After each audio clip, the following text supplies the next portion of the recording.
அன்பு நண்பர்களுக்கு வணக்கம். நான் உங்க கிஷோர் குமார்.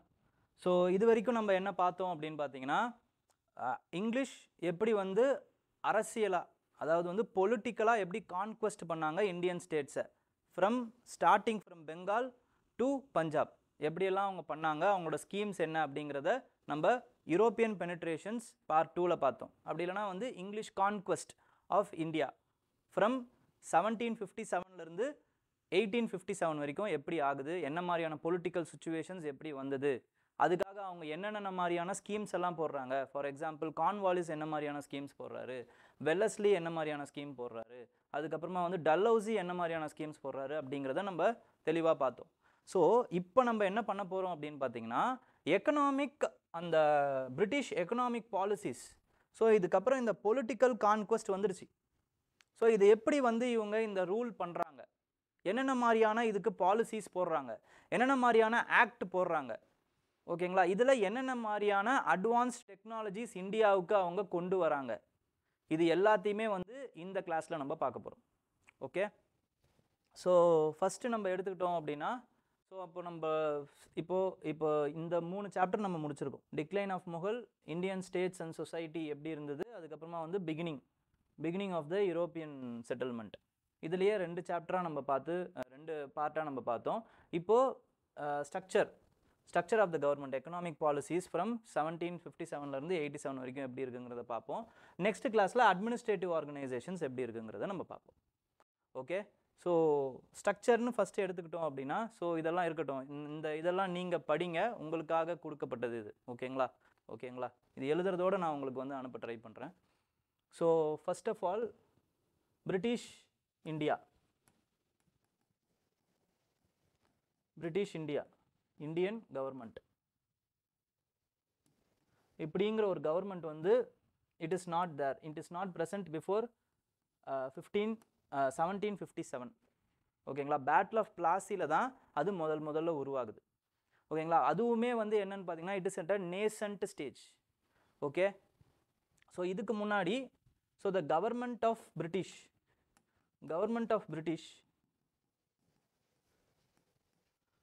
அதுக்கப்புறமா வந்து ஈஸ்ட் இந்தியா கம்பெனி.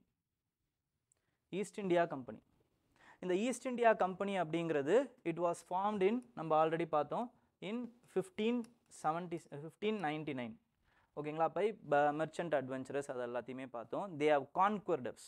ஓகேங்களா, 1757 கான்குவர் பண்ணிடுறாங்க. இவங்களுடைய பிரதானமான மோட்டிவ் என்ன, ஆரம்பிக்கும் போதும் சரி நம்மளோட கான்குவெஸ்ட்டுக்கும் சரி, என்ன பிரதானமான மோட்டிவ் அப்படின்னு பார்த்தீங்கன்னா நத்திங் பட் ப்ராஃபிட். கடைசி வரைக்கும் இந்த ப்ராஃபிட்டை எப்படி ஏற்றலாம்,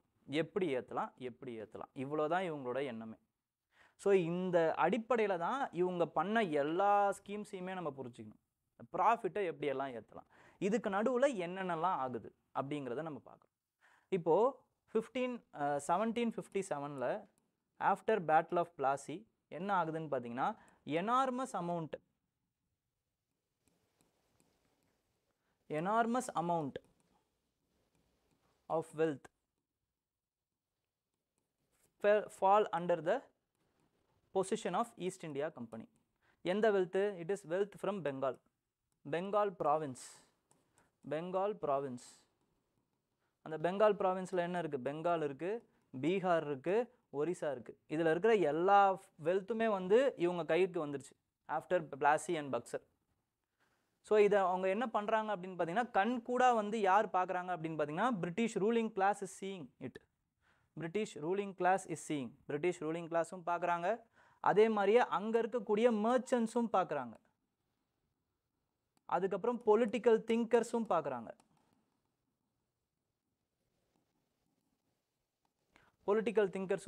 இவங்க எல்லாருக்குமே பிரிட்டிஷ் ஈஸ்ட் இந்தியா கம்பெனி மேலே ஒரு வெறுப்பு வருது.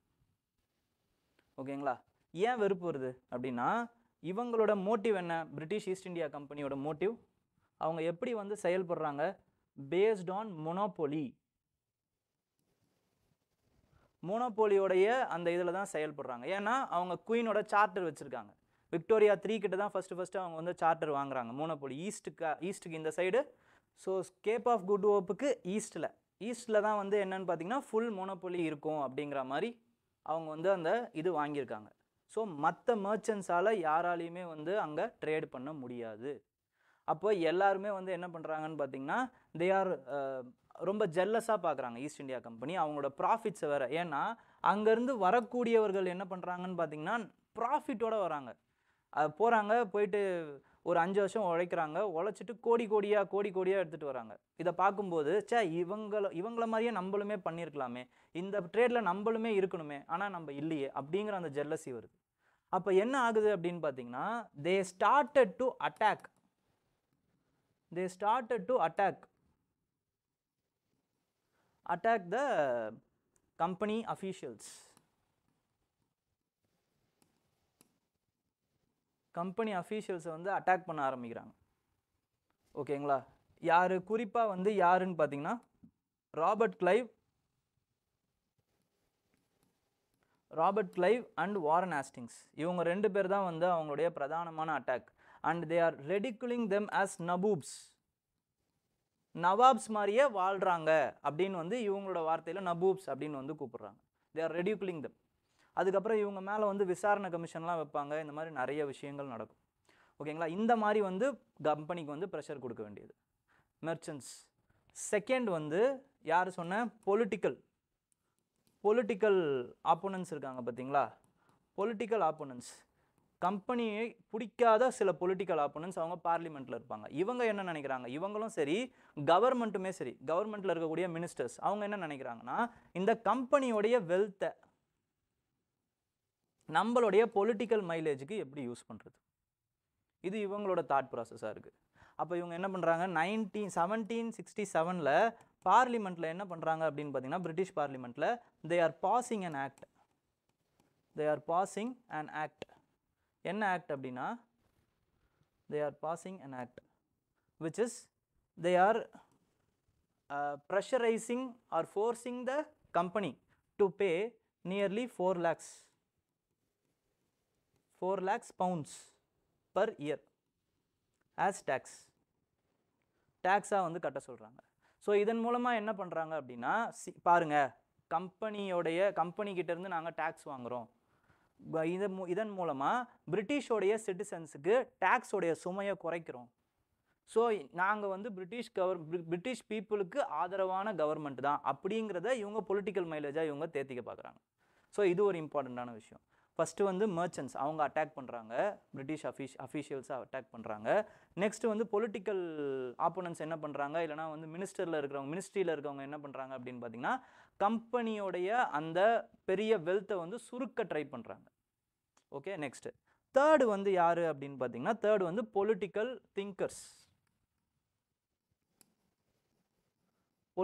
திங்கர்ஸ். இவங்க வந்து என்ன நினைக்கிறாங்க அப்படின்னு பார்த்தீங்கன்னா they are thinking politically. Okay, for them the liberty, freedom இதெல்லாம் ரொம்ப ரொம்ப இம்பார்ட்டன்ட். லிபர்ட்டியாக இருக்கட்டும், ஃப்ரீடமாக இருக்கட்டும், டெமோக்ரஸியாக இருக்கட்டும், இதெல்லாம் இப்போ தான் வருது. இந்த டைமில் தான், இதுவும் எப்போ வந்துச்சு 1688 தான் க்ளோரியஸ் ரெவல்யூஷன் ஒன்று வந்து பார்லிமெண்ட்ரி சிஸ்டமே வந்து ஸ்ட்ராங் ஆகுது. அவங்களுக்கு வந்து என்ன பயம் வருது அப்படின்னு பார்த்தீங்கன்னா எங்கடா இந்த மாதிரி வந்து இப்போது East India Company they are accumulating so much of wealth 6000 miles அண்ணாண்ட. ஓகேங்களா? So much of wealth accumulate பண்ணுறாங்க. அதே மாதிரியே they are also having their private army. அப்போது the accumulation of wealth and is equal to power. This East India கம்பெனியில் இம்பார்ட்டண்டான stack holder and பாட்ரன் யார் அப்படின்னு பார்த்தீங்கன்னா கிங் ஆஃப் இங்கிலாந்து. ஓகேங்களா? கிங் ஆஃப் இங்கிலாண்டும் ஒரு இம்பார்ட்டண்டான ஸ்டேக் ஹோல்டர். விக்டோரியா வந்து அவங்க ஸ்டேக் ஹோல்டராக அறிவிச்சதுக்கு அப்புறமா தான் 15 years வந்து அவங்க மோனோபோலி கொடுக்குறாங்க. ஓகேங்களா? அப்போது இந்த மாதிரி இருக்கும் பொழுது என்ன ஆகுதுன்னு பார்த்தீங்கன்னா இந்த பொலிட்டிக்கல் திங்கர்ஸுக்கு ஒரு பயம் வருது. எங்கடா கிங்கு இந்த கம்பெனியோடைய ப்ரைவேட் ஆர்மி வச்சு திருப்பி மோனோக்ரஸிக்கு கொண்டு வந்துருவாரோ, இந்த மாதிரி ஹார்ட் அண்ட் ஐடியல்ஸ் எல்லாம் வந்து நம்மளால் திருப்பி வந்து இது பண்ண முடியாதோ, பார்லிமெண்ட்ரி டெமோக்ரஸியை இவங்க குழி தோண்டி புடைச்சிருவாங்களோன்ட்டு ஒரு பயம் இவங்களுக்கு வந்துடுது. So they started to ridicule the monopoly of the கம்பெனியை வந்து ரெடிகுல் பண்ணணும்னு நினைக்கிறாங்க. ரெடிகுலும் பண்ணுறாங்க. and they are aggressively starting this campaign against the monopoly of the company. இதில் ஒன் ஆஃப் த இம்பார்ட்டண்ட் இது யார் அப்படின்னு பார்த்தீங்கன்னா நவீன அந்த எக்கனாமிக்ஸ் மாடர்ன் எக்கனாமிக்ஸுக்கு தந்தை அப்படின்னு அழைக்கப்படக்கூடிய ஆடம் ஸ்மித் அவர் வந்து என்ன பண்ணுறாருன்னு பார்த்தீங்கன்னா அவருடைய வெல்த் ஆஃப் நேஷன்ஸ் அப்படிங்கிற அந்த புத்தகத்தில் என்ன நடக்குது அப்படின்னு பார்த்தீங்கன்னா அவர் is ridiculing this company, these kinds of company, monopoly வந்து உருவாகக்கூடிய கம்பெனிஸை வந்து ரெடிகுல் பண்ணுறாரு. They are inconvenience to the mother country அப்படிங்கிறாரு. இன்கன்வீனியன்ஸ். அதே மாதிரி they are discriminatory or else they are exploitative in the country where they are functioning. இந்த ரெண்டு இடத்துலையுமே இவங்க தேவையில்லாத சக்தி அப்படிங்கிற மாதிரி வந்து அவர் நினைக்கிறார். ஆடம் ஸ்மித் வந்து சொல்கிறார், இந்த மாதிரி வந்து சொல்கிறார். ஸோ இது எல்லாத்தையுமே நம்ம பார்க்குறாங்க. இது எல்லாத்தையுமே வந்து கொஞ்சம் கொஞ்சமாக கம்பெனி மேலே ப்ரெஷர் வந்துக்கிட்டே இருக்குது. ஆனால் இதே சமயத்தில் வந்து கிங் மாதிரியான பேட்ரன்ஸும் இருக்காங்க கம்பெனிக்கு. So what they R, so ரெண்டு பேருமே ஒரு கட்டத்தில் என்ன ஆகுது அப்படின்னு பார்த்தீங்கன்னா கம்பெனிக்கு வந்து ஒரு 10 லட்ச ரூபா வந்து தேவைப்படுதுங்க, 10 லட்சம் யூரோ தேவைப்படுது. ஸோ கம்பெனி வந்து பார்லிமெண்ட் கிட்ட கடனாக கேட்குறாங்க. அப்போ இதை சாக்கா வச்சு என்ன பண்ணுறாங்கன்னு பார்த்தீங்கன்னா கம்பெனியும் அதுக்கப்புறமா வந்து பிரிட்டிஷ் ரூலிங் கிளாஸும் they are coming in to a compromise ஆகி see I will regulate you but you can enjoy the monopoly administration இது எல்லாத்தையுமே நீ இது என்ஜாய் பண்ணிக்க. ஆனால் நீ யார்கிட்ட வருவ, யாருக்கு கீழே வருவ, பிரிட்டிஷ் பார்லிமெண்ட்டுக்கு கீழே வருவ அப்படின்னு வந்து ஃபஸ்ட்டு வந்து ரெகுலேட் பண்ணுறாங்க. இதுக்கு பேர் தான் என்ன அப்படின்னு பார்த்தீங்கன்னா ரெகுலேட்டிங் ஆக்ட்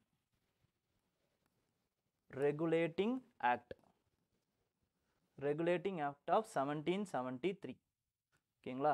இது வரைக்கும் வந்து இவங்க பிரிட்டிஷ் கம்பெனி வந்து தனியாக அவங்க பாட்டுன்னு அவங்க சுதந்திரமாக அவங்க ஏதோ ஒரு கவர்மெண்ட்டை ராஜாங்கத்தை நடத்திக்கிட்டே இருந்தாங்க. அவங்க அஃபீஷியலை வச்சு ஈஸ்ட் இந்தியா கம்பெனி அவங்களோட அஃபீஷியல்ஸை வச்சு நடத்திக்கிட்டு இருந்தாங்க. அப்போ அது என்னது 1765.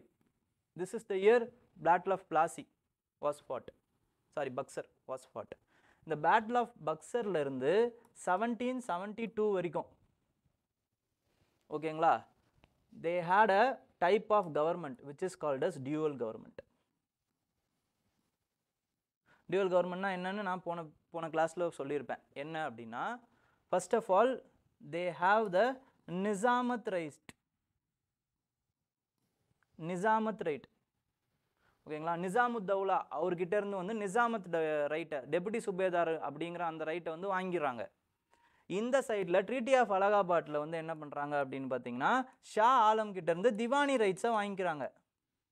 ஸோ நிசாமத் ரைட், திவானி ரைட், இந்த ரெண்டு டூயல் சிஸ்டமும் இவங்க கிட்ட இருக்குது. அதாவது அட்மினிஸ்ட்ரேட்டிவ் ரைட்டும் இவங்க கிட்ட இருக்குது, ரெவென்யூ கலெக்ஷன் ரைட்டும் இவங்க கிட்ட இருக்குது. இந்த ரைட்டுக்கு இந்த சிஸ்டமுக்கு பேர் தான் என்ன அப்படின்னு பார்த்தீங்கன்னா டூயல் கவர்மெண்ட். இந்த டூயல் கவர்மெண்ட் தான் 65லேருந்து 72 வரைக்கும் இவங்க வச்சுருக்காங்க. அப்புறம் கவர்மெண்ட் என்ன நினைக்கிறாங்க, ரெகுலேட்டிங் ஆக்டில் வந்து இந்த டூயல் கவர்மெண்ட் தேவையில்லாத ஒரு இது ஆணி அப்படின்ட்டு வந்து அதை எடுத்துடுறாங்க. எடுத்துகிட்டு என்ன பண்ணுறாங்கன்னு பார்த்தீங்கன்னா ரெகுலேட்டிங் ஆக்டை போடுறாங்க. ரெகுலேட்டிங் ஆக்டில் ஃபஸ்ட்டு இது என்ன அப்படின்னா ஃபர்ஸ்ட் ஆஃப் ஆல் இந்த British parliament will supervise the court of directors. இங்கே தான் அந்த கோர்ட் ஆஃப் டைரக்டர்ஸ் அப்படிங்கிற அந்த விஷயம் வந்து உருவாக்குறாங்க. will supervise the court of directors. This court of directors should submit their administration and revenue files to British Parliament. ஓகேங்களா? அப்போ British parliament will oversee court of directorங்கிற அந்த இது வந்துடுதா? கோர்ட் ஆஃப் டைரக்டர் என்ன பண்ணலாம் அப்படின்னு பார்த்தீங்கன்னா they can maintain the monopoly of East of Indian trade. ஓகேங்களா? அந்த மோனோபோலியை அவங்களால மெயின்டைன் பண்ண முடியும். அதுக்கப்புறமா வந்து பார்த்தீங்க அப்படின்னா கவர்னர் ஜென்ரல் ஆஃப் பெங்கால் அப்படின்னு எடுத்துகிட்டு வராங்க. Governor general of Bengal plus 3 council, அவரோட கவுன்சில் 2-3 பேர். இந்த ஒரு நேசன்ட் பார்லிமெண்ட்ரி அட்மினிஸ்ட்ரேட்டிவ் எக்ஸிக்யூட்டிவ் ஸ்ட்ரக்சரை வந்து முதல்ல வந்து அறிமுகப்படுத்துறது ரெகுலேட்டிங் ஆக்ட் 1773 தான். இதில் தான் ஃபஸ்ட்டு கவர்னர் ஆஃப் அதுக்கு முன்னாடி எப்படி இருந்தாங்க, governor of Bengal, governor of Madras, governor of Bombay இப்படின்னு 3 கவர்னர்ஸாக இருந்தாங்க. இப்போது கவர்னர் ஜெனரல் ஆஃப் பெங்கால் அப்படின்னு ஆகி இவங்க 2 பேருமே வந்து இவங்களுக்கு தே வில் சூப்பர்வைஸ், அதாவது வந்து governor general of Bengal will supervise the governor of Bombay and governor of Madras அப்படின்னு ஆகுது. சூப்பர்வைஸ்ன்னு தான் சொல்கிறாங்க. சூப்பர்வைஸ், நல்லா அந்த வார்த்தையை நல்லா நோட் பண்ணிக்கோங்க. Supervise on the war and peace matter. War and peace matter. ஓகேங்களா? ஏன் சார் இந்த டைமில் கவர்னர் ஜெனரல் ஆஃப் பெங்கால்னு அவங்க வைக்கிறாங்க, ஏன் இந்தியான்னு வைக்கல? ஏன்னா இது என்ன டைமு? 1772 தான். Major portion of the India has not been conquered. வெறும் பெங்கால் இருக்குது அவங்கக்கிட்ட பொசிஷனில், மெட்ராஸ் இருக்குது அவங்கக்கிட்ட பொசிஷனில், பாம்பே இருக்குது அவங்கக்கிட்ட பொசிஷனில். அப்போ இதில் எப்படி வந்து அவங்க கவர்னர் ஜெனரல் ஆஃப் இந்தியான்னு வைக்க முடியும்? அதனால் கவர்னர் ஜெனரல் ஆஃப் பெங்கால்னு வைக்கிறாங்க. ஓகேங்களா? இது எப்போ மாறுது? 1833 ஆக்டில் மாறுது. அதுக்குள்ளே என்ன ஆயிடுறாங்க, எல்லா இந்தியன் பொசிஷன்ஸையும் அவங்க கொண்டு வந்துடுறாங்க உள்ள, எக்ஸப்ட் சிந்த் அண்ட் பஞ்சாப். அதனால தான் கவர்னர் ஜெனரல் ஆஃப் இந்தியான்னு அந்த ஆக்டில் மாறுது. ஓகேங்களா? ஏன் மாறுது, எதுக்கு மாறுதுன்னு புரிஞ்சுக்கிட்டிங்கன்னா உங்களுக்கு ஈஸியாக வந்து எந்த வருஷத்தில் மாறி இருக்குன்றது உங்களால் ஈஸியாக கண்டுபிடிச்சிட முடியும். ஓகே, இது இந்த மாதிரி நடக்குதுங்க. அப்போது இதில் சில ஃப்ளாஸ் இருக்குது. என்ன ஃப்ளாஸ் அப்படின்னா, இதில் என்ன பண்ணுறாங்க, சூப்பர்வைஸ்ன்னு தானே சொல்கிறாங்க. ஸோ இவங்களை கேட்காமே, கவர்னர் ஜெனரல் ஆஃப் பெங்காலையை கேட்காமே வந்து என்ன பண்ணிடுறாரு அப்படின்னு பார்த்தீங்கன்னா, during 1775 first Anglo Maratha war, governor of Bombay வந்து உள்ளே வந்துடுறாரு. அதுக்கப்புறமா தான் இவர் என்ன பண்ணுறாரு, நம்மளுடைய வாரன் ஹேஸ்டிங்ஸ் வந்து உள்ளே வராரு. உள்ளே வந்து அதுக்கப்புறம் பஞ்சாயத்து பண்ணுறாரு. அதுக்கப்புறம் ட்ரீட்டி ஆஃப் சால்பாய்லாம் அதுக்கப்புறமா தான் போடுறாங்க. ஓகேங்களா? இதுக்கு நடுவில் 3 கவுன்சில்ஸ் இருக்காங்க பார்த்தீங்களா, இவங்களுடைய முடிவு எடுத்தாலே, ஏதோ ஒரு 3 பேருடைய முடிவு இருந்தாலே வந்து போதுங்கிற மாதிரி தான் அந்த சட்டம் இருந்துச்சு. அப்போ 3 கவுன்சிலர்ஸ் வந்து முடிவெடுத்தால் கூட ஒரு சட்டத்தை வந்து செல்லுபடியாக்க முடியும், ஒரு ஆக்டை வந்து பாஸ் பண்ண முடியும். ஸோ கவர்னர் ஜெனரல் ஆஃப் பெங்காலுக்கும் 3 கவுன்சிலருக்கும் எப்பயும் சண்டை நடந்துக்கிட்டே இருக்குது. இந்த ஆக்டில் தான் என்ன பண்ணுறாங்க அப்படின்னு பார்த்தீங்கன்னா, அதுக்கப்புறம் சுப்ரீம் கோர்ட் ஆஃப் கல்கட்டாவை கொண்டு வராங்க. கல்கட்டா தான் வெறும், சுப்ரீம் கோர்ட் ஆஃப் இந்தியா இல்லை, சுப்ரீம் கோர்ட் ஆஃப் கல்கட்டா. இதில் இவங்களோட ஜூரிஸ்டிக்ஷன்ஸ் என்ன, ஆஃபீஸர்ஸ், பிரிட்டிஷ் ஆஃபீஸர்ஸ், அதுக்கப்புறம் கல்கட்டாவோட சிட்டிசன்ஸ், இவங்க எல்லாருமே வந்து அங்கே சிட்டிசன்ஸாக வருவாங்க, அவங்களோட ஜூரிஸ்டிக்ஷனில் வருவாங்க. ஸோ இப்படி எடுத்துகிட்டு வராங்க. இதில் ஃப்ளா என்ன இருக்குது, இதில் ஃப்ளா வந்து இவங்க 3 பேர் சேர்ந்தாலே ஒரு விஷயத்தை வந்து கொண்டு வந்துட முடியும். ஓகேங்களா? அது மட்டும் இல்லாமல் சூப்பர்வைசரி தான் அப்படிங்கிறதுனால இன்னுமே வந்து வார் பீஸ் எல்லாத்தோடைய முடிவுகளும் வந்து அந்தந்த கவர்னர்ஸ் தான் எடுத்துகிட்டு இருந்தாங்க. ஸோ இது எல்லாமே ப்ராப்ளமாக இருந்துச்சு. ஓகேங்களா? அதுக்கப்புறமா வந்து சப்மிட் தான் பண்ணுன்றாங்க. அதுக்கப்புறமா தானே சப்மிட் பண்ணுறாங்க. இவங்களோட வெல்த்தை இவங்க என்னென்னலாம் பண்ணாங்கங்கிறத சப்மிட் பண்ணுறாங்க, அவ்வளோதான்.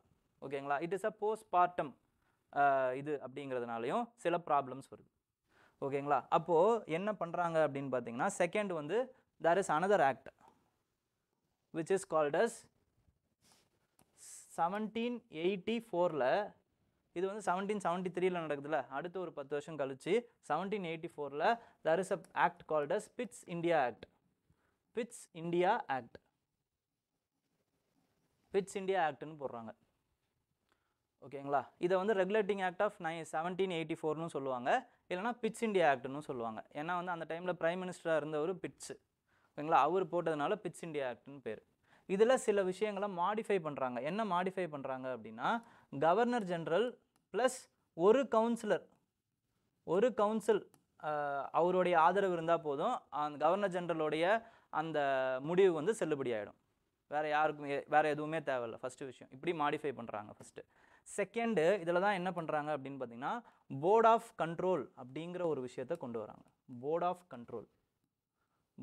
கண்ட்ரோல் இதில் 6 மெம்பர்ஸ் இருக்காங்க. 6 மெம்பர்ஸ். இதில் 2 மெம்பர்ஸ் வந்து கேபினெட்டில், பிரிட்டிஷ் கேபினெட்டில் இருக்கவங்கள இதில் 2 மெம்பர்ஸ் இருப்பாங்க. ஓகேங்களா? Board of control will be they will supervise the court of directors. அப்போ இப்போ அட்மினிஸ்ட்ரேட்டிவ் இதுவுமே வந்து என்ன ஆயிடுது அப்படின்னு பார்த்தீங்கன்னா, they will come under administrative சம்மந்தமான விஷயத்தை court of director, board of control முடிவு பண்ணி தான் சொல்லி தான் முடிவு பண்ண முடியும். But court of directors will administer governor general அப்பாயின்மெண்ட்டாக இருக்கட்டும், அஃபீஷியல்ஸ் அப்பாயின்மெண்ட்டாக இருக்கட்டும், இதெல்லாமே இவங்க பண்ணுவாங்க. Now and they also enjoy monopoly. இந்த மோனோபோலியை வந்து அவங்க கஷ்டப்பட்டு காப்பாற்றுறதுல தான் எப்பயுமே குறியாக இருப்பாங்க. ஓகேங்களா? ஸோ இந்த மாதிரி வந்து என்ன நடக்குதுன்னு பார்த்தீங்கன்னா 1784 வந்து நடக்குது. அதுக்கப்புறம் இதுதான் ஒரு பேசிக் ஃப்ரேம் ஒர்க்காக டில் 1857 வரைக்கும் இருக்குது. பிட்ஸ் இண்டியா ஆக்ட் தான் பேசிக் ஃப்ரேம் ஒர்க். இவங்களுக்கு கீழே இவங்க வருவாங்க, இவங்க அட்மினிஸ்டர் பண்ணுவாங்க, இவங்க மோனோபோலி பண்ணுவாங்க அப்படிங்கிற மாதிரி தான் இருந்துச்சு. சின்ன சின்ன சேஞ்சஸ் மட்டும் அப்பப்போ வரும். என்னென்ன சேஞ்சஸ் வந்துச்சுன்னு பார்த்தீங்கன்னா 1786 வாரன் ஹாஸ்டிங்ஸுக்கு போயிட்டு he will be replaced by Cornwallis. Cornwallis என்ன பண்ணுவாருன்னு பார்த்தீங்கன்னா he wants veto power. ஓகேங்களா? என்னுடைய முடிவு மட்டும்தான் செல்லுங்கிற மாதிரி அறிவிக்கணும். ஓகேங்களா? இல்லை எனக்கு அந்த முடிவு வந்து ஒத்து வராதுன்னு தெரிஞ்சதுன்னா நான் வந்து வீட்டோ பவர் எனக்கு வந்து அதை கேன்சல் பண்ணுறதுக்கான உரிமை வேணும். அப்போ தான் என்னால் வந்து நான் கவர்னர் ஜெனரலாக போவேன் அப்படிங்கிற மாதிரி சொல்லுவார். அதுக்கேற்ற மாதிரி they will give veto power to governor generals. அவங்களோட கவுன்சில் முடிவு எடுக்கக்கூடிய விஷயங்களை இவங்க வந்து வீட்டோ பண்ணிட்டு போகலாம். வீட்டோனா வந்து முடியாதுன்னு சொல்லலாம். நெகட்டிவ் ஓட்டிங் அது பேர். Okay, veto power will be given. Veto power to governor general. ஓகேங்களா? இது 1786 நடக்குது. அதுக்கப்புறம் அடுத்த இம்பார்ட்டண்ட்டான ஒரு ஆக்ட் இருக்குது. அந்த ஆக்டுக்கு பேர் என்ன அப்படின்னு பார்த்தீங்கன்னா 1813 ஒரு ஆக்ட். 1813 வந்து சார்ட்டர் ஆக்ட் அப்படின்னு வரும். Charter act 1813 charter act. இதில் இது வரைக்கும் வந்து அந்த பிரிட்டிஷ் அவங்களுடைய ப்ராப்ளமை நம்ம பார்த்தோம். என்ன ப்ராப்ளம்? ஃபர்ஸ்ட் வந்து அந்த பொலிட்டிஷியன்ஸோடைய ப்ராப்ளம் என்னது? How we can control the company, how we can control. அதனால தான் இந்த ஆக்டெல்லாம் போடுறாங்க. ரெகுலேட்டிங் ஆக்ட்லேருந்து எல்லாத்தையுமே போட்டு கண்ட்ரோலுக்கு கொண்டு வந்துடுறாங்க. அதுக்கப்புறமாவும் சில வேறு செக்ஷன்ஸ்லாம் வந்து போராடுறாங்கல்ல. யார்? மர்ச்சன்ட்ஸ், மேனுஃபேக்சரிங் கிளாஸ் போராடுறாங்க. அதுக்கப்புறமா வந்து ஃப்ரீ ட்ரேட் வேணும் அப்படின்னு வந்து சில பேர் போராடுறாங்க. மோனோபோலியை உடைக்கணும் அப்படின்னு சில பேர் போராடுறாங்க. அவங்களோட எண்ணம்லாம் வந்து 1813 நிறைவேறுது.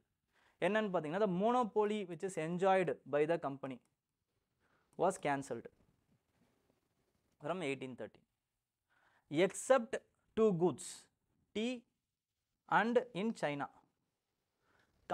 டீ கமாடிட்டிலையும் சைனாவில் மட்டும் அவங்க மோனோபோலி யூஸ் பண்ணிக்கலாம், ஈஸ்ட் இந்தியா கம்பெனி.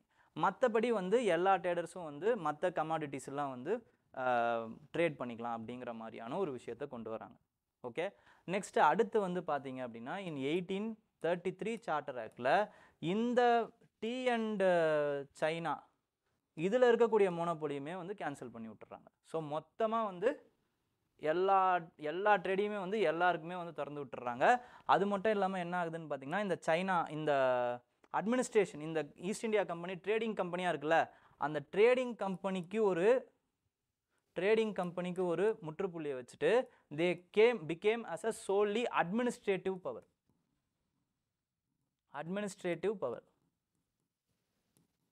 அதுக்கப்புறமா 1833 1857 வரைக்கும் they only administered the India. ஓகேங்களா? அது வரைக்கும் அட்மினிஸ்ட்ரேஷன் மட்டும்தான் பண்ணாங்க. ஏன் சார் அப்படின்னா இவங்க வந்ததுக்கான நோக்கம் என்ன? ஃபர்ஸ்ட் ஆஃப் ஆல் இவங்களோட எக்கனாமிக் பாலிசி என்ன அப்படின்னா, first of all they came as a trader. Okay, initially they came as a trader from 1600s to 1744. ஏன் இந்த 1744? Because Anglo-French rivalry started in 1744. Till they gained confidence, they only acted as a mere traders, not also manufacturers. ஓகேங்களா? ஃபேக்ட்ரிஸ்னு சொன்னாலுமே they didn't manufacture anything in the factory. ஓகேங்களா? அந்த பொருளை வந்து stock பண்ணுறதுக்காக மட்டும்தான் அந்த ஃபேக்ட்ரியை யூஸ் பண்ணாங்க. அதை ஃபோர்ட்டிஃபை பண்ணிக்கிட்டாங்க, அங்கங்கே ஃபோர்ட்டிஃபை பண்ணாங்க, அவ்வளோதான். ஓகே, ஸோ இவங்க ட்ரேடர்ஸாக தான் இருந்தாங்க. ட்ரேடர்ஸுக்கு எப்படி லாபம் வரும், ப்ராஃபிட் வரும்? By opening up new markets in their own country. ஓகேங்களா? இங்கிலாண்டில் அவங்க வந்து மார்க்கெட்டை வந்து ஓப்பன் பண்ணுறாங்க. என்ன கூட்ஸுக்கு? இந்தியன் கூட்ஸுக்கு இங்கிலாண்டில் அவங்க மார்க்கெட்டை புதுசாக ஓப்பன் பண்ணிட்டே இருக்காங்க. அப்போ என்ன ஆகுது? They are indirectly encouraging the Indian goods. இதனால தான் அவங்க பண்ண அட்ராசிட்டி எல்லாத்தையுமே வந்து இந்தியன் ட்ரேடர்ஸும் இந்தியன் அந்த ரூலிங் கிளாஸும் வந்து பொறுத்துக்கிட்டாங்க. ஏன்னா substantially what they are giving billions, they are bringing billions to India. ஓகேங்களா, இந்தியாவுடைய அந்த அந்த எக்கனாமியை வந்து வளர்க்குறதுக்கு இவங்க பெரிதும் பாடுபட்டாங்க. ஓகேங்களா, ஸோ இது எல்லாத்தையுமே வந்து நம்ம பார்க்கும்போது ஃப்ரம் 16 ஒரு 150 இயர்ஸ் அவங்க வந்து மியர் ட்ரேடர்ஸாக தான் இருந்தாங்க. அது வரைக்கும் ஒன்றும் ப்ராப்ளம் இல்லை. But the moment 1757 when they captured the power, they became exploited. ஓகேங்களா, அந்த அந்த இது வந்து அப்படியே அவங்களுடைய அந்த தன்மை வந்து கம்ப்ளீட்டாக வந்து ஷிஃப்ட் ஆயிடுச்சு, டிரான்ஸ்ஃபார்ம் ஆயிடுச்சு அப்படியே. ஓகே, இன்னொரு விஷயமும் நடந்துச்சு இங்கிலாண்டில் பேரலாக. என்ன விஷயம் அப்படின்னு பார்த்தீங்கன்னா 1750s from 1750s in England industrial revolution kick start. So அப்போ 2 ஈவெண்ட் சொல்லுவாங்க. ஓகேங்களா, ஃபஸ்ட்டு ஈவெண்ட் இங்கிலாந்து வந்து நல்ல செழிப்பாக இருந்ததுக்கு காரணம் வந்து என்னன்னு பார்த்தீங்கன்னா இண்டஸ்ட்ரியல் ரெவல்யூஷன். செகண்ட் ஈவெண்ட் என்ன அப்படின்னு பார்த்தீங்கன்னா because of the battle of Plassey. Battle of Plassey. Okay, அப்போ பேட்டில் ஆஃப் பிளாசியில் ஃபஸ்ட்டு என்னன்னு பார்த்துருவோம், அப்புறம் இண்டஸ்ட்ரியல் ரெவல்யூஷனால் என்ன ஆச்சுங்கிறத நம்ம பார்ப்போம். ஃபஸ்ட்டு வந்து battle of Plassey. Battle of பிளாசிக்கு அப்புறம் இருக்கக்கூடிய இம்பேக்ட் என்ன ஆகுது? they monopolized the trade. இங்க monopolized the trade னா என்ன சார்? ட்ரெடிஷ்னல் இந்தியன் மேனுஃபேக்சரர்ஸ் இருக்காங்கல்ல, Indian manufacturers, they are forced to sell and buy on the terms of British East India Company. ஓகேங்களா, they are forced to sell cheap by dear அப்படின்னு சொல்லுவாங்க. ஓகேங்களா, இப்போ cotton ஏதாவது வாங்குறாங்கன்னு வச்சுக்கோங்களேன். For example, cotton was monopolised by East India Company. East India Company வந்து காட்டனை மோனோபோலைஸ் பண்ணிடுச்சு. இப்போ ஏதாவது ட்ரேடர் வந்து காட்டனை வாங்கணும்னு நினைக்கிறாருன்னா காட்டன் வந்து அவங்க ஃபிக்ஸ் பண்ண விலையில், ஈஸ்ட் இந்தியா கம்பெனி ஃபிக்ஸ் பண்ண விலையில தான் காட்டனை இவரால் வாங்க முடியும். ஸோ அதிகமான விலைக்கு ரா மெட்டீரியல்ஸை வாங்குறாரு, வாங்கி என்ன பண்ணுறாரு, கம்மியான விலையில் இவங்க ஃபிக்ஸ் பண்ண விலையில் இவங்களுக்கு செல் பண்ணி வேற ஆகணும். And they ensured that no other European powers traded. அவங்கக்கிட்டையும் ட்ரேட் பண்ணக்கூடாது, இவங்க கிட்ட தான் ட்ரேட் பண்ணணும். They also forced to force the manufacturers to have cheap labours. Cheap லேபர்ஸுக்கு வந்து இவங்களை வந்து பயன்படுத்திக்கிட்டாங்க, சீப் லேபர்ஸுக்கும் இவங்க பயன்படுத்திக்கிட்டாங்க, எக்ஸ்ப்ளாய்டேட்டிவ்.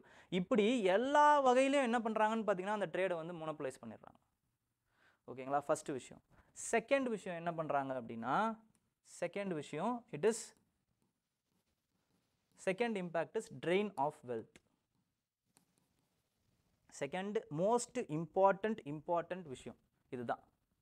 ஓகேங்களா, ட்ரெயின் ஆஃப் வெல்த். சார் என்ன சார் ட்ரெயின் ஆஃப் வெல்த் அப்படின்னா என்னன்னா, the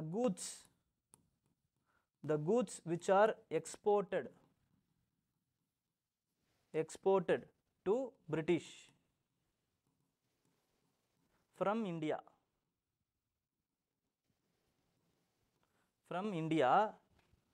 for which India doesn't get any returns. இதுதான் one way traffic, one way drain of wealth. ஓகேங்களா, ஒரு இந்த சைட்ல இருந்தால் அந்த சைடு போகும். எப்படி சார் இது ஆச்சு அப்படின்னா 3-4 விஷயமா ஆச்சுங்க. ஃபஸ்ட்டு கம்பெனி அஃபீஷியல்ஸ் அவங்க அந்த ரூலர்ஸை, அந்த நேட்டிவ் ரூலர்ஸை வந்து அரியணையில் அமர்த்தணும் அப்படிங்கிறதுக்காக அமர்த்தி என்ன பண்ணுறாங்கன்னு பார்த்தீங்கன்னா கிஃப்ட்டு, பிரைபு அப்படின்னு வாங்கிக்கிறாங்க, bribes. So this gifts and bribes are what they are doing, they are investing in their home country. First of all இது ஒரு ட்ரெயின் ஆஃப் வெல்த். இங்கே இருக்கக்கூடிய வெல்த்து வேற ஒரு இடத்துக்கு போகுது, ஆனால் அங்கேருந்து வேற நம்ம இந்தியாவுக்கு எதுவுமே கிடைக்கல. ட்ரெயின், இதுதான் ட்ரெயின். ஓகேங்களா, நெக்ஸ்ட் அடுத்த ட்ரெயின் எப்படி நடக்குது அப்படின்னு பார்த்தீங்கன்னா, they have capitalised Diwani rights. Diwani rights from treaty of Allahabad from Shah Alam two. So இந்த திவானி ரைட்ஸை வச்சு என்ன பண்ணுறாங்கன்னு பார்த்தீங்கன்னா they are collecting the revenues from the people. இந்த ரெவென்யூஸை பயன்படுத்தி ட்ரேட் பண்ணுறாங்க. ட்ரேட்னா என்ன? இங்கே இருக்கக்கூடிய அந்த மேனுஃபேக்சரர்ஸ் கிட்ட இருந்து குறைஞ்ச விலையில் எல்லா பொருளையும் வாங்கிக்கிறாங்க. வாங்கிக்கிட்டு what they are doing, they are treating it as investments. அதுக்கப்புறம் இந்த பொருளை அவங்க யூரோப்பில் விற்கிறாங்க, லாபத்துக்கு விற்கிறாங்க. முதல்ல என்ன பண்ணிட்டு இருந்தாங்க, யூரோப்லேருந்து இன்வெஸ்ட்மெண்ட்டை கொண்டு வந்து இங்கே இருக்கக்கூடிய பொருட்களை இவங்க இந்த ட்ரேடர் செட் பண்ண விலையில் வாங்கி அதுக்கப்புறம் அங்கே யூரோப்பில் விற்று அதில் வரக்கூடிய அந்த ஒரு டிஃப்ரென்ஸை தான் வந்து லாபமாக எடுத்தாங்க. இப்போது இங்கே இருக்கவங்களுடைய காசையை எடுத்து இங்கே இருக்கிறவங்களோட பொருளையை வாங்கி அதை இன்வெஸ்ட்மெண்ட்டை ஆக்கி அதை என்ன பண்ணுறாங்க, எடுத்துகிட்டு போயிட்டு யூரோப்பில் விற்கிறாங்க. ஸோ இங்கே இருக்கிறவங்களுடைய பொருளை இங்கே இருக்கிறவங்களோட இது வாங்குறாங்க, ஆனால் இவங்களுக்கு வேறு எதுவுமே கிடைக்கல, இன் ரிட்டர்ன் எதுவும் கிடைக்கல. இது ஒரு ட்ரெயின் ஆஃப் வெல்த். ஓகேங்களா? ஸோ இந்த மாதிரி பார்த்தீங்க அப்படின்னா வந்து ட்ரெயின் ஆஃப் வெல்த். இது இல்லாமல் பிரிட்டிஷ் கான்குவெஸ்ட்டுக்கு நம்மளுடைய காசையை தான் பயன்படுத்துகிறாங்க. பிரிட்டிஷோடைய கான்குவெஸ்ட்டுக்கு நம்மளுடைய இதுவே அதுக்கு சம்பளம் கொடுக்கறதுக்கும் நம்மளோட காசை தான் பயன்படுத்துகிறாங்க. போர்ட் ஆஃப் கண்ட்ரோல் இங்கிலாண்டில் எங்கேயோ இருக்காங்க, இவங்களோட சம்பளமும் because they are managing British India அப்படிங்கிறதுனால அவங்களுக்கு சம்பளம் கொடுக்குறதும் இங்கேருந்து தான் கொடுக்குறாங்க. ஓகேங்களா? இந்த மாதிரி பார்த்தீங்கன்னா ட்ரெயின் ஆஃப் வெல்த் அப்படிங்கிறது இங்கே இருக்கக்கூடிய காசை எடுத்து பிரிட்டிஷ் இந்தியா இதுக்கு அனுப்புகிறாங்க, யூகேக்கு அனுப்புகிறாங்க. அதனால் இந்தியாவுக்கு ஒரு பிரயோஜனமும் இல்லை. இதுதான் ட்ரெயின் ஆஃப் வெல்த். இதை தான் poverty and unBritish rule in India அப்படிங்கிற புக்கில் தாதாபாய் நவ்ரோஜி சொல்லுவார். ட்ரெயின் ஆஃப் வெல்த் இப்படி தான் நடக்குது அப்படிங்கிறத சொல்லுவார். அதே மாதிரி ஆர்சி தத் என்ன பண்ணுவாருன்னு பார்த்தீங்கன்னா எக்கனாமிக் ஹிஸ்ட்ரி ஆஃப் இந்தியாவில் இதே விஷயத்த சொல்லுவார். ட்ரெயின் ஆஃப் வெல்த்னு அவர் சொல்ல மாட்டார், அவர் வேறு மாதிரி சொல்லுவார். நம்மளுடைய மேனுஃபேக்சரர்ஸ் எப்படியெல்லாம் வந்து சிஸ்டமேட்டிக்காக பிரிட்டிஷோடைய மேனுஃபேக்சரர்ஸால் அழிக்கப்பட்டாங்க, ரீப்ளேஸ் பண்ணப்பட்டாங்க அப்படிங்கிறத வந்து செலக்ட் கமிட்டியோட வார்த்தையிலேருந்தே எடுத்து சொல்லுவார். Economic history of India RC Dutt. ஓகேங்களா? இந்த மாதிரியான விஷயங்கள் நடந்துச்சுங்க. அப்போ பேட்டில் ஆஃப் பிளாசிக்கு அப்புறம் அதோட ட்ரேட் இம்பேக்ட் எப்படி இருந்துச்சுன்னு பார்த்தீங்கன்னா ட்ரேட் வந்து மோனோபலைஸ் பண்ணிட்டாங்க ஃபர்ஸ்ட் ஆஃப் ஆல். செகண்ட் வந்து என்ன ஆச்சு அப்படின்னு பார்த்தீங்கன்னா ட்ரெயின் ஆஃப் வெல்த் நடந்துச்சு. இதனால தான் அக்குமுலேஷன் ஆஃப் கேபிட்டல் அப்படி நடந்துச்சு பிரிட்டிஷ்க்கு. இந்த அக்குமுலேஷன் ஆஃப் வெல்த்தை பார்த்துட்டு தான் மெர்ச்சன்ட்ஸ் வந்து ஜெல்லஸும் ஆனாங்க, பயந்தாங்க, பொலிட்டிக்கல் திங்கர்ஸ் பயந்தாங்க. அதுக்கப்புறமா வந்து இவ்வளோ இருக்கே, இதை நம்ம பொலிட்டிக்கல் மைலேஜுக்கு யூஸ் பண்ணலான்ட்டு பிரிட்டிஷ் பார்லிமெண்டேரியன்ஸும் ஆசைப்பட்டு வேறு ரெகுலேஷன்ஸ்லாம் பண்ணுறாங்க. ஓகேங்களா? செகண்ட் என்ன நடக்குது, 1750s யூரோப் இண்டஸ்ட்ரியல் ரெவல்யூஷன் நடக்குது.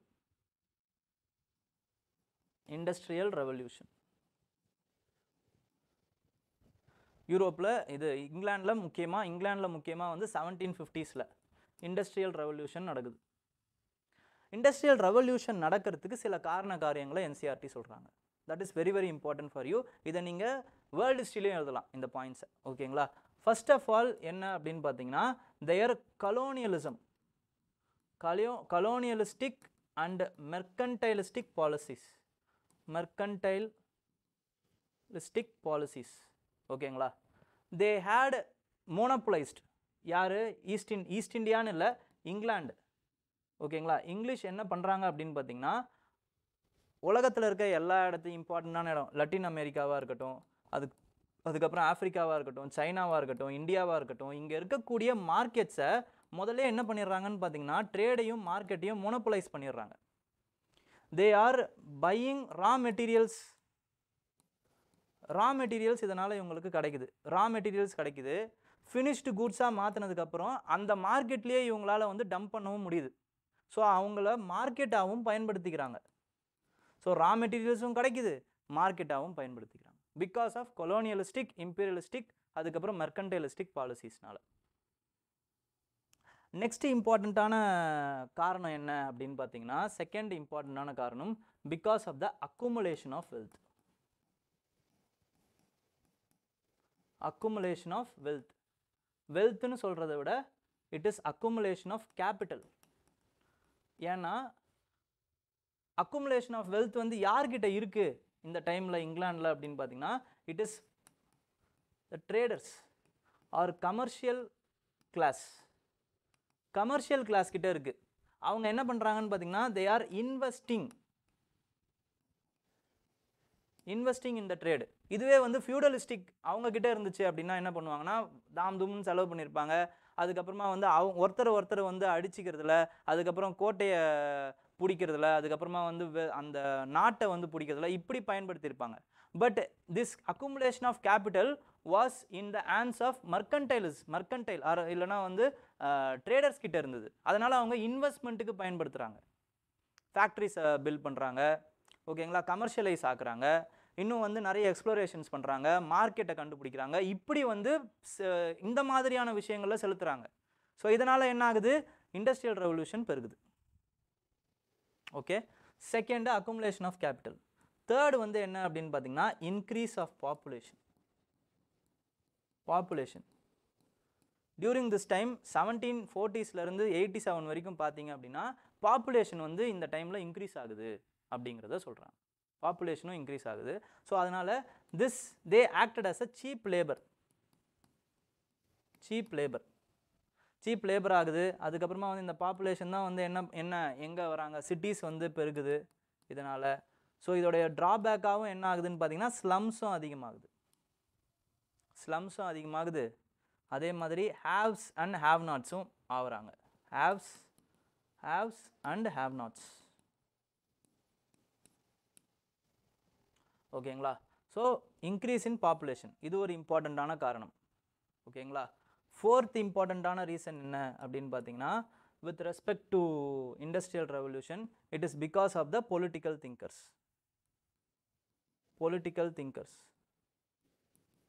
தே ஆர் ஆல்சோ என்கரேஜிங். ஏன்னா மோனோபோலிலாம் இருக்கக்கூடாது, எல்லாரும் ஃப்ரீ ட்ரேட் பண்ணணும் அப்படிங்கிற அந்த ஒரு பொலிட்டிக்கல் தாட் வந்து பெருகுது. ஓகேங்களா. ஃபிஃப்த் வந்து it is with respect to the increase in science and technology or inventions வந்து என்ன ஆகுது அப்படின்னு பார்த்தீங்கன்னா நிறைய பேர் வந்து இப்போ ஃபார் எக்ஸாம்பிள் காட்டன் கிராடர், கிராம்ப்டான் இவங்கெல்லாம் வந்து என்ன இந்த மாதிரியான டிவைசஸில் வந்து ஈடுபடுறாங்க. ஸ்டீம் இன்ஜின் வருது. ஸோ இதனால் வந்து ரயில்வேஸ் வந்து வருது. ரயில்வேஸ் ஃபஸ்ட்டு வந்து டிசைன் பண்ணுறாரு யாருன்னா ஸ்டீஃபன் அப்படிங்கிறவர் வந்து டிசைன் பண்ணுவார். 1814 அந்த இன்ஜினை டிசைன் பண்ணுறாரு. ஸ்டீம் இன்ஜின் அந்த டெக்னாலஜியை டிசைன் அதே டைமில் தான் வந்து அந்த பொட்டென்ஷியல் ஆஃப் ஸ்ட்ரீமை வந்து கண்டுபிடிக்கிறாங்க. ஸோ அதனால் வந்து ரயில்வேஸ் வந்து பெனிட்ரேட் ஆகுது. 1814 ரயில்வேஸ் வந்து ஃபஸ்ட்டு யூகேல வந்து போடுறாங்க ரயில்வேஸை. ஓகேங்களா. இந்த மாதிரி வந்து ஒவ்வொரு இன்வென்ஷன்ஸும் வந்து என்ன ஆகுதுன்னு பார்த்தீங்கன்னா அது பெருக ஆரம்பிக்குது. ஓகே, கனெக்டிவிட்டி இன்க்ரீஸ் ஆகுது. இது எல்லாமே வந்து சேர்ந்ததுனால தான் என்ன ஆகுதுன்னு பார்த்தீங்கன்னா இந்த இண்டஸ்ட்ரியல் ரெவல்யூஷன் வந்து பெருகுது. இந்த இண்டஸ்ட்ரியல் ரெவல்யூஷனால் என்ன ஆகுது, இந்த இண்டஸ்ட்ரியல் ரெவல்யூஷனால் ஃப்ரீ, அதாவது வந்து லோ காஸ்ட் டம்ப் அந்த கூட்ஸ் வந்து டம்ப் பண்ண முடியுது மார்க்கெட்டில். ஸோ எப்போ வந்து உண்மையாலே எந்த டைமில் உண்மையான அடி விழுது அப்படின்னு பார்த்தீங்கன்னா during the opening up of the Indian markets. 1813 தான் நம்மளுடைய இந்தியன் ட்ரேடர்ஸ்க்கு உண்மையான அடியே விழுது. அதுக்கு முன்னாடி வரைக்கும் என்னாச்சு, நம்மளோட இந்தியன் ட்ரேடர்ஸ் வந்து அட்லீஸ்ட்டு மேனுஃபேக்சர் பண்ணி லோக்கல்லையாவது விற்க முடிஞ்சுது. இப்போது ஆஃப்டர் இண்டஸ்ட்ரியல் ரெவல்யூஷன் மார்க்கெட்டை வந்து கேப்சர் பண்ணுறோம் அப்படிங்கிற பேரில் அங்கேருந்து மேனுஃபேக்சர் பண்ணி இங்கே எல்லாத்தையும் போட ஆரம்பிச்சிட்டான். அப்போது இதன் மூலமாக இதுக்காக தான் என்ன பண்ணுறான் அப்படின்னு பார்த்தீங்கன்னா they are increasing the mode of transport. இப்போ அடுத்து அங்கே தான் வரும் டிரான்ஸ்போர்ட். ஸோ இதனால தான் என்ன பண்ணுறாங்க, first of all they are constructing grand trunk road from where to where, Calcutta to Delhi.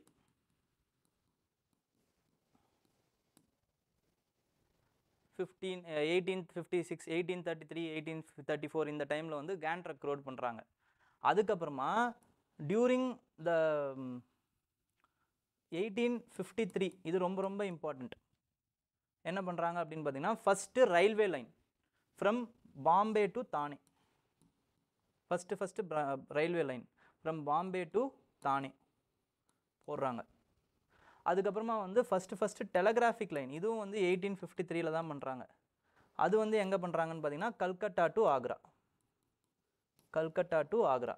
இதெல்லாம் ரொம்ப இம்பார்ட்டன்ட். இதெல்லாம் வந்து பிலிம்ஸில் கேட்கறதுக்கு வாய்ப்பு இருக்குது. During whose period it is அப்படின்னா டல்ஹவுசி.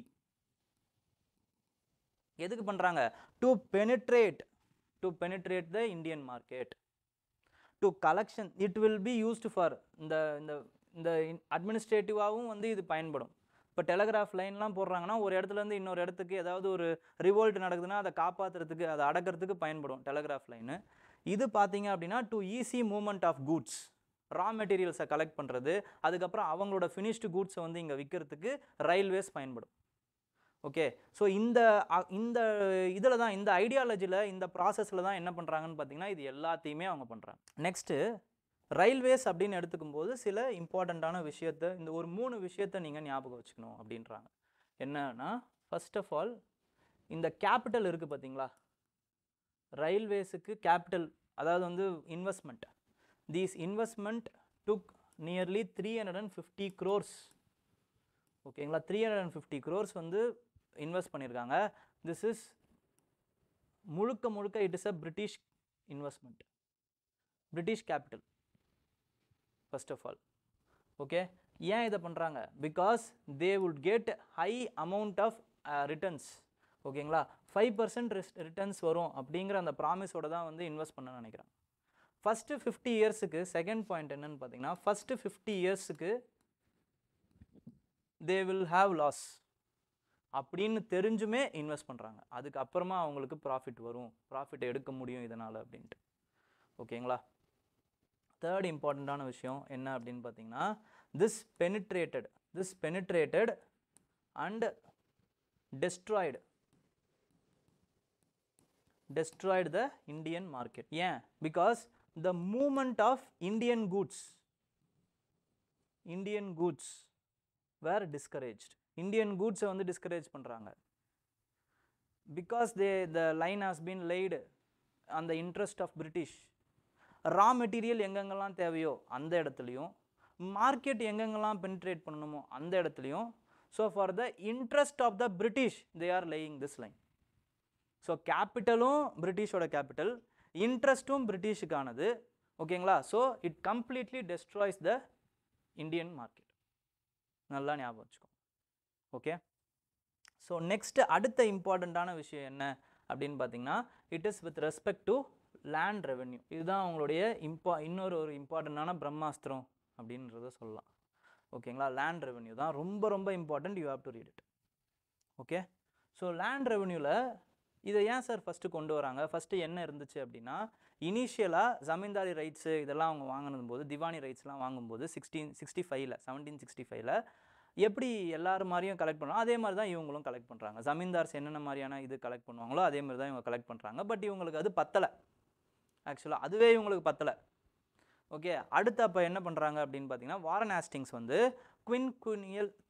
குவினியல் செட்டில்மெண்ட், அதாவது 5 இயர்ஸ் செட்டில்மெண்ட்.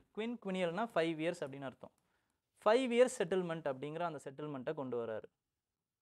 ஓகேங்களா, த revenue will be fixed, amount will be fixed. ஏலம் விடுவாங்க, ஏலம் விட்டு 5 வருஷத்துக்கு அந்த இடத்த ஏலம் விடுவாங்க. திவானி ரைட்ஸ் வந்ததுக்கப்புறமா அந்த இடத்த ஏலம் விட்டு எந்த ஜமீன்தார் ஏலம் எடுக்கிறாரோ அவருக்கு வந்து இது. ஆனால் ஏலம் எடுக்கிறதுல என்ன ப்ராப்ளம் அப்படின்னு பார்த்தீங்கன்னா, முன்பணம் எதுவும் கிடையாது. இவ்வளோக்கு நான் கொடுக்குறேன்றது தான் ஏலம் எடுப்பாங்க, ஆனால் அவ்வளோ கொடுக்க முடியல அவங்களால. ஸோ இதுலேயுமே வந்து ப்ராப்ளம் இருந்துச்சு, அதனால் இதையும் விட்டுட்டாங்க. கான்வாலிஸ் வராரு, அவர் என்ன பண்ணுறாருன்னு பார்த்தீங்கன்னா 1792 he introduced a system which is called as permanent settlement.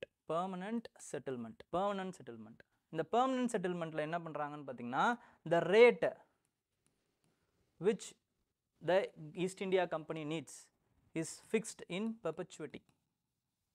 fixed, அதாவது வந்து காலம் முழுக்க இதை மாற்றவே மாட்டாங்க.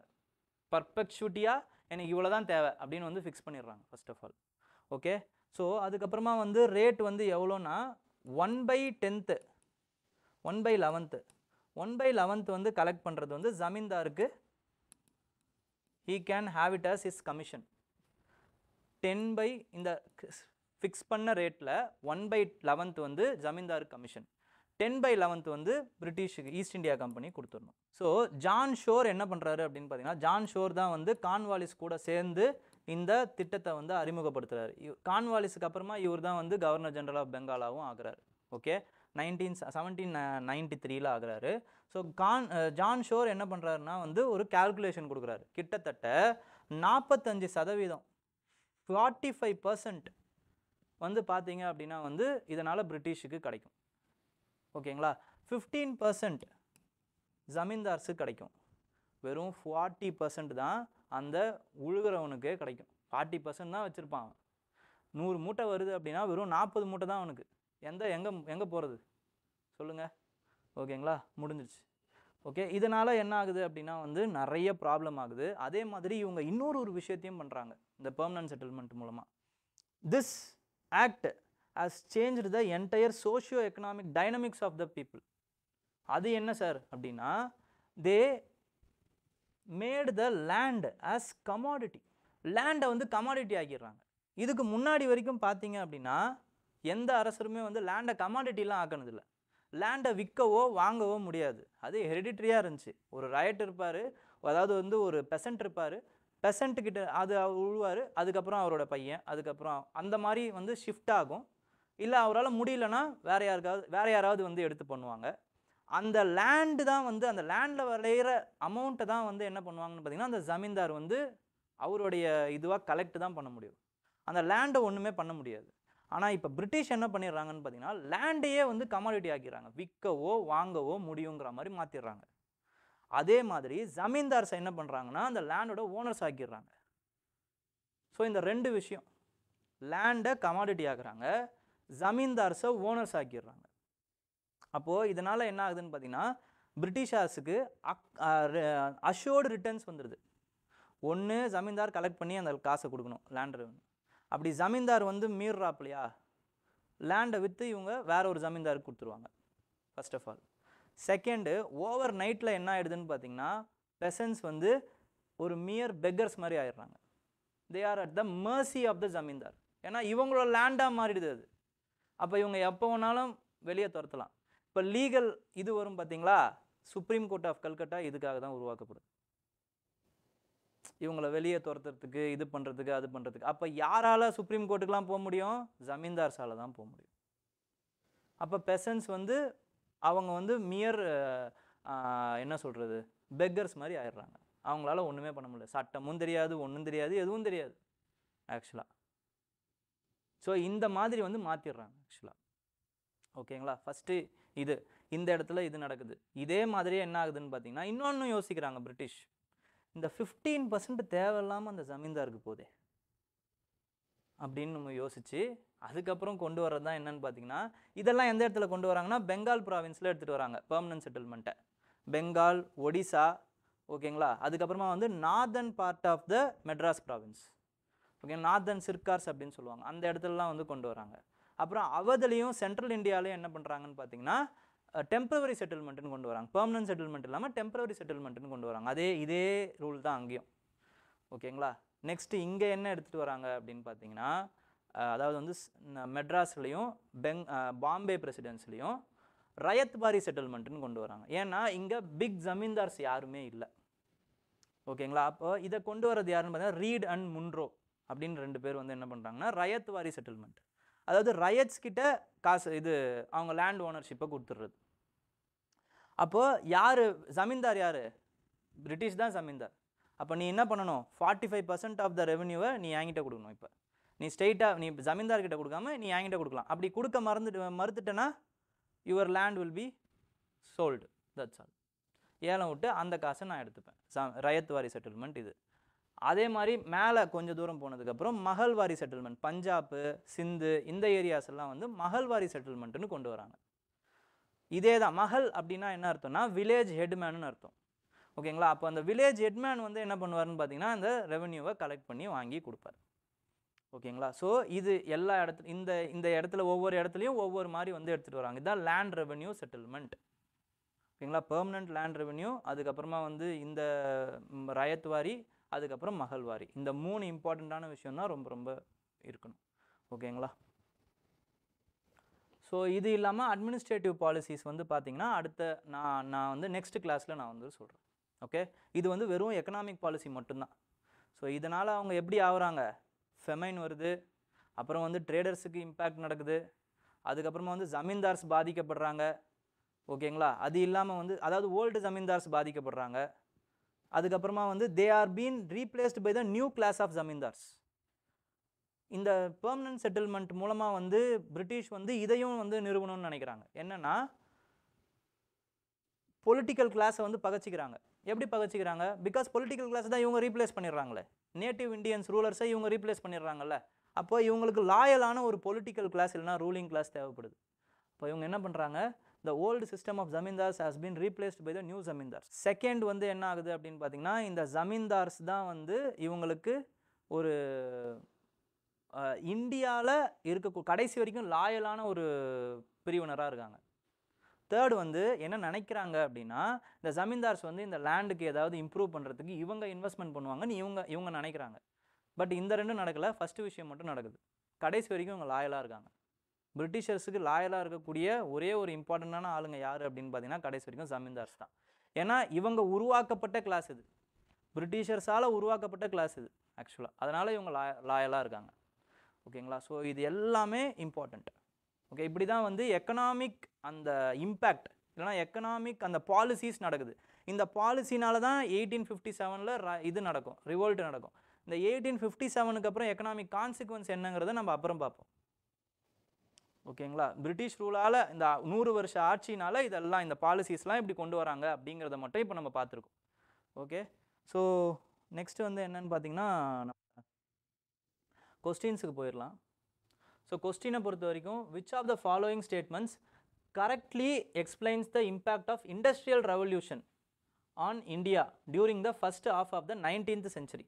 First half of the 19th centuryனா 1800s to 1850s. ஸோ இந்த first of of the 19th centuryல என்ன மாதிரியான இம்பேக்ட் நடந்திருக்கு? Indian artefacts were ruined, handicrafts were ruined, machines were introduced in the Indian textile industry. இவங்க இந்தியன் டெக்ஸ்டைலுக்கு மிஷினை introduce பண்ணுறாங்களா? கிடையாது.